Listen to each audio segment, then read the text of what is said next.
Bismillahirrahmanirrahim. Assalamualaikum warahmatullahi wabarakatuh. Oke, pada kesempatan kali ini di MK Matematika Sekolah ini saya Ainul Haq dengan nomor NPM 204111022 dan Yulia 2041111 akan menjadi pemateri pada kesempatan kali ini.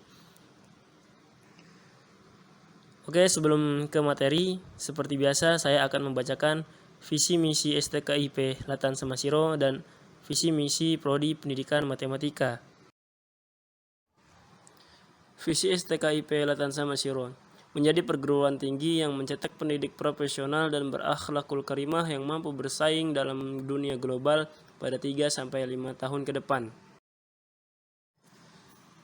Misi STKIP Latan Semasiro menyelenggarakan pengajaran berbasis riset terapan terkini dalam bidang pendidikan bahasa Inggris, matematika, dan biologi dengan dibingkai nilai-nilai akhlakul karimah, mengadakan penelitian mengenai isu kependidikan bahasa Inggris, matematika, dan biologi untuk meningkatkan kualitas pendidikan formal dan informal, mengadakan pengabdian kepada masyarakat di bidang ilmu pengajaran sebagai kerja nyata guru terhadap kondisi pendidikan terkini, menjalin kemitraan antar institusi pendidikan tinggi, lembaga, pemerintah maupun swasta melalui penyelenggaraan penelitian dan pengabdian di bidang pendidikan bahasa Inggris, matematika, dan biologi.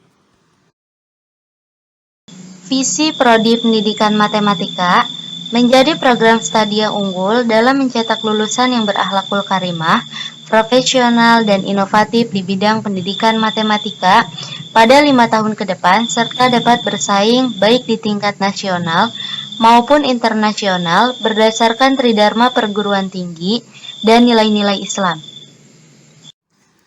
Visi Prodi Pendidikan Matematika menjadi program studi yang unggul dalam mencetak lulusan yang berakhlakul karimah, profesional, dan inovatif di bidang pendidikan matematika pada 5 tahun ke depan serta dapat bersaing baik di tingkat nasional maupun internasional berdasarkan tridharma perguruan tinggi dan nilai-nilai Islam.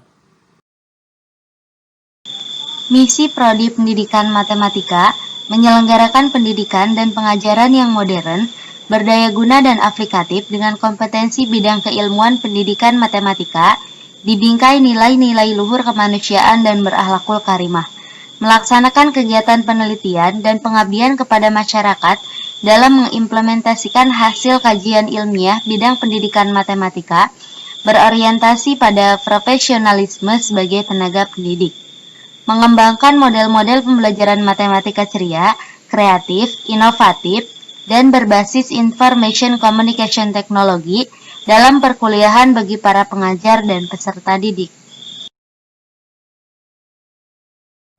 Oke, judul materi pada kesempatan kali ini yaitu ruang dan titik sampel. Pengertian ruang sampel dan titik sampel. Ruang sampel. Ruang sampel adalah himpunan dari semua hasil yang mungkin pada suatu percobaan atau kejadian. Contoh, pada pelemparan sebuah dadu, maka ruang sampelnya adalah S atau sisi.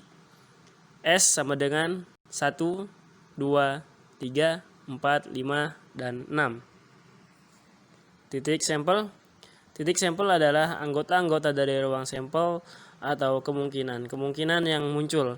Contohnya, pada suatu pelemparan sebuah dadu, maka titik sampelnya 1, 2, 3, 4, 5, 6.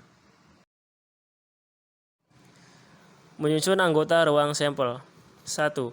Menyusun anggota ruang sampel dengan mendaftar. Jika kita melempar 2 buah koin sekaligus, maka akan ada yang menjadi koin pertama dan koin kedua. Misalkan koin pertama muncul angka A dan koin kedua muncul gambar G. Maka kejadian dari pelemparan tersebut adalah AG. Semua hasil yang kemungkinan terjadi dari percobaan tersebut adalah AG, GA, AA, dan GG. Dengan demikian diperoleh ruang sampel adalah AG, GA, AA, GG.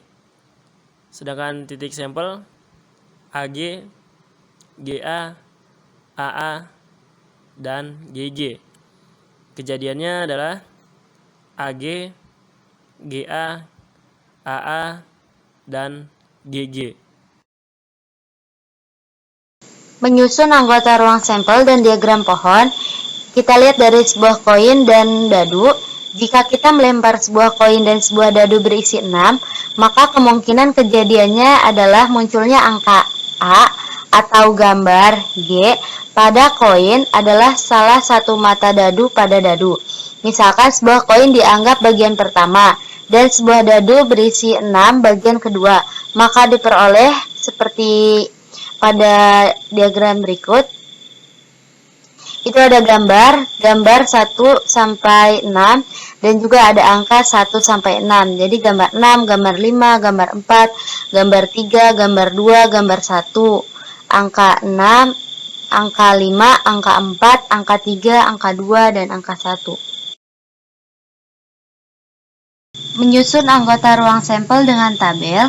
Nah, jika kita melemparkan 2 dadu sekaligus, maka pada masing-masing dadu akan ada 6 kemungkinan kejadian yang muncul, yaitu mata dadu 1, 2, 3, 4, 5, dan 6. Jika kita susun dalam sebuah tabel, maka didapatkan hasil berikut, yaitu ada dadu 1 dan dadu 2. Nah, untuk ruang sampelnya yaitu 1,1, 1,2, 1,3, sampai dengan 6,6. Nah, banyak anggota ruang sampel atau NS yaitu 36.